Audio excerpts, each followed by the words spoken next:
Bonjour et bienvenue à cette nouvelle vidéo de l'allemand pour les afros. Dans cette vidéo, nous allons voir la différence entre le aber et le sondern, ok? Tous les deux veulent dire la même chose, en gros, mais l'un va s'utiliser dans un contexte précis et l'autre va s'utiliser également dans un contexte précis. Mais avant de commencer, je vous invite à vous abonner si vous n'avez pas encore fait sur la chaîne de l'allemand pour les afros. Vous abonner sur YouTube en cliquant sur le bouton rouge juste en dessous.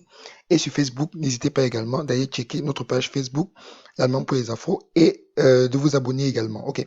Donc le aber signifie mais, sauf qu'avec le aber, ce sera pour introduire une restriction, une réserve, d'accord, par rapport à quelque chose. Et le sondern signifie mais, au contraire, il va servir, lui, à rectifier une chose que l'on vient de nier. D'accord? On le trouve donc uniquement après une négation. OK? Donc, en règle générale, le sondern va apparaître après une négation et le aber, c'est pour exprimer une réserve ou alors une restriction. OK? Donc, je te propose ce petit exercice que nous allons faire ensemble pour te montrer un peu comment ça marche. Erster Satz. Meine Mutter geht einkaufen, mein Vater bleibt zu Hause. OK? Donc ici, qu'est-ce qu'on remarque? Que c'est ma mère, du coup, qui va faire ses achats, mais mon père va rester à la maison. OK? Donc, meine Mutter geht einkaufen, aber, ici, du coup, ce sera le aber, mein Vater geht einkaufen. OK? Donc, ici, on remarque bien qu'il y a une restriction, une réserve. C'est ma mère qui va faire des courses, mais mon père, lui, va rester à la maison. OK? Zweiter Satz. Sie kauft nicht eine, nicht zwei, drei Blusen. Donc, elle n'achète pas une, pas deux, cependant, mais trois blues en fait. OK? Donc, ici, on a déjà une négation, comme je l'ai remarqué du coup pour le sondern. Donc, du coup, sie kauft nicht eine, nicht zwei, sondern plutôt, mais trois du coup. OK? Donc, ici, qu'est-ce qu'on remarque? Ça veut dire que ici, donc, on a déjà la négation ici, donc ça nous donne un indice pour le sondern, mais également, ça permet de rectifier une chose. On n'achète pas une, pas deux, mais trois blouses, ok?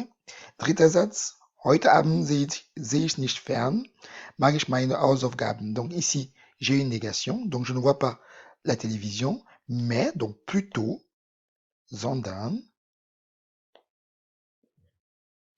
mache ich meine Hausaufgaben. Donc ici, mais au contraire, donc ici, ça permet de rectifier une chose. Je ne vois pas la télévision ce soir, mais plutôt, je vais faire mes devoirs. OK? Vierter Satz, jemand hat es mir gesagt, ich habe es nicht geglaubt. OK? Donc quelqu'un me l'a dit, mais, donc aber, ich habe es nicht geglaubt, mais je ne l'ai pas cru. OK? Quelqu'un me l'a dit, mais je ne l'ai pas cru. Donc, on remarque ici qu'on a affaire à une restriction, une réserve. Donc, quelqu'un me l'a dit, certes au départ, mais je ne l'ai pas cru. OK?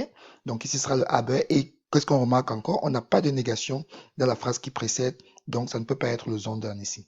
Fünfter Satz. Ja, es ist ganz billig, noch zu viel für mich. OK? Donc, oui, c'est très moins cher, mais c'est encore trop pour moi. OK?